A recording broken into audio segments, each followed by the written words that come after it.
자, 다음은 요미미 아빠 애니멀부 김성일 기자. 네, 그 몸을 피해 숨은 곳이 하필 호랑이 굴이었다면 과연 그 심정이 어떨까요? 그런데 지금 반려견들에게 이런 상황이 벌어지고 있습니다. 가장 위험한 안전지대.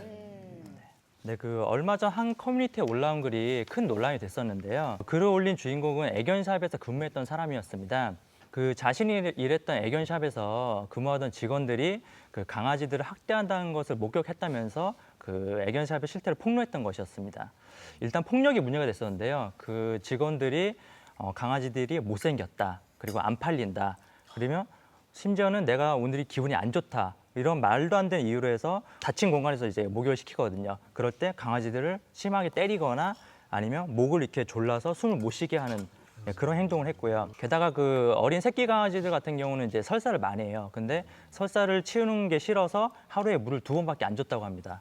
그리고 또 전염병에 걸린 그 강아지들 같은 경우에는 그 격리라는 명목 하에 땡볕에 하루 종일 방치를 해놓기도 했습니다. 여기서 끝이 아니고요. 그 애견샵 사장과 그 직원들이 나눈 대화를 듣고 더욱 충격을 받게 되는데요. 강아지가 그 고치지 못할 병에 걸리면 안락사를 해야 되는데 안락사 대신에 그 냉동실 냉동고에 넣어서 그대로 얼려 죽여요. 그리고 나서 쓰레기통에 그대로 버렸다는 것입니다. 심지어는 그 산채로 땅에 묻었다는 직원들도 있었는데요. 이들은 모두 한 번씩 그 강아지를 죽여본 경험이 있다면서 자랑하듯이 그렇게 말을 했다고는 합니다. 이러한 그 애견샵 직원들이 그 이런 만행을 저지른 이유는 정말 기가 막힌데요. 안락사 주사 가격이 10만 원이라고 비싸다는 그런 이유 때문에 이러한 만행을 저질렀습니다. 이러한 그 애견샵의 잔인한 실태 폭로한 그 사람은 너무나 괴로운 나머지 이 애견샵을 그만뒀고요.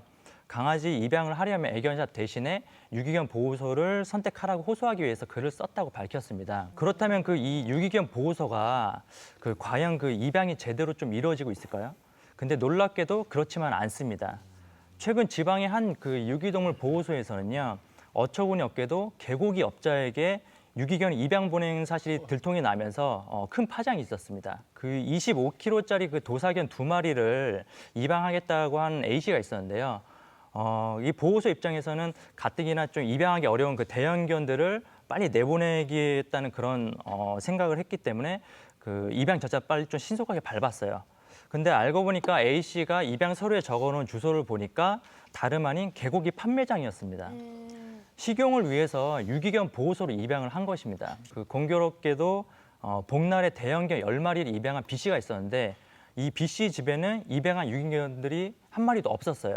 그 B씨는 개들이 모두 도망쳤다고 이제 둘러댈 뿐이었고요. 이렇게 그 일부 유기견 보호소에서 그 묻지마 입양이 이루어지고 있는데요. 보호소 입장에서는 그 안락사 비용을 좀 그 아끼기 위해서 어떻게든 입양을 보내려고 하는 것이 좀 이익이 되기 때문이거든요. 이러한 강아지를 위한 곳이라 생각했던 애견샵과 유기견 보호소의 만행, 이제는 정확한 실태 파악이 필요한 때입니다. 그러면 유기견 보호소에서는 개고기를 판매하는 업자라는 걸 알고서도 입양을 보내는 겁니까? 그렇다면 그 처벌의 대상 아닌가요? 그런 이제 정황을 보면 충분히 그 의심이 가는 상황인데도 불구하고 확인을 하지 않고 이제 그냥 보내는 것입니다.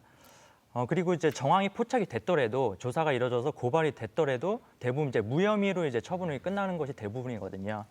그래서 뭐 개농장인 줄 몰랐다, 내가 입양을 보냈는데 입양해 간 사람이 도살할 줄 몰랐다, 이런 식으로 이유를 대면 이제 끝입니다. 그래서 현장을 포착하고 입증할 만한 증거가 없으면 고발을 해도 아무런 소용이 없고요. 그렇기 때문에 그 실제적으로 유기견 보호법이 없는 세상이나 다름없습니다. 근데 아까 애견샵에서 그 냉동고에 넣어서 뭐 얼려서 막 죽이고 뭐 이런 얘기도 있었고, 그냥 산채로 그냥 뭐 죽음으로 내몰기도 하고, 애견샵에서 그런 만행들이 벌어진다는 게 너무 충격적인데, 그게 정말 일부인가요? 아니면 좀 일부 애견샵에서 좀 많이 이루어지고 있는 일인가요? 이게 뭐 대부분의 애견샵에 그런다면 정말 크게 문제가 되는 거고요. 그 정말 일부의 애견샵에서 이런 문제들이 발생하고 있는 거고요. 암암리 있게 행해지고 있는 문제입니다. 근데 그 애견샵에서는 이제 그 어린 강아지들은 분양이 잘 되잖아요. 근데 네. 좀 시간이 지나고 계열성 좀 지나면 큰 강아지들은 그 상품 가치가 떨어집니다. 그렇기 때문에 애견샵에서는 비용이 많이 들어가잖아요. 그렇기 때문에 안락사 주사를 구입해서 이제 맞히는 거죠. 그런데 그마저도 이렇게 안 하고 그냥 이제 죽이는 애견샵까지 생긴 것이 문제입니다. 그 주사 사기 싫어가지고.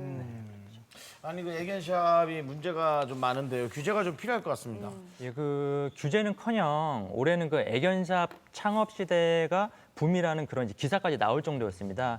그래서 애견샵 산업이 날로 이제 성장하면서 강아지를 무분별하게 들어오는 것도 좀 많이 있고요. 심지어는 한 대형마트에서 운영하는 애견샵에서는 검증되지 않은 농장에서 강아지를 공급하고 있다는 정황이 포착이 돼서 논란이 좀 된 적이 있었습니다. 반면 유럽같이 동물 보호가 선진화된 나라에서는 판매업소에 대한 이제 엄격히 이제 규제를 하고 있는 상황이고요. 특히 독일 같은 경우에는 애완동물 매매 자체가 법적으로 금지가 돼 있습니다. 그리고 국가의 허가를 받은 사육자만이 번식을 시키고 분양을 할 수 있습니다. 안락사 시키는데 필요한 그 주사 뭐 비용이 10만 원이나 돼요?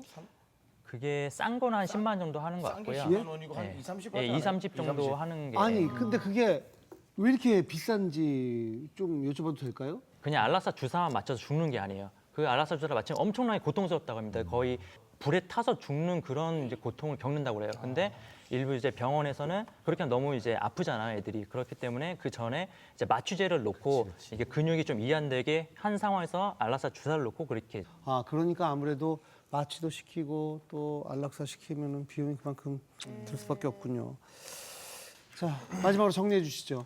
예, 그 현재 동물보호법 그 처벌 조항이 좀 약해서 많은 동물들이 희생을 당하고 있는데요. 제대로 된 법이 있는 세상이 돼서 많은 동물들이 보호받았으면 좋겠습니다.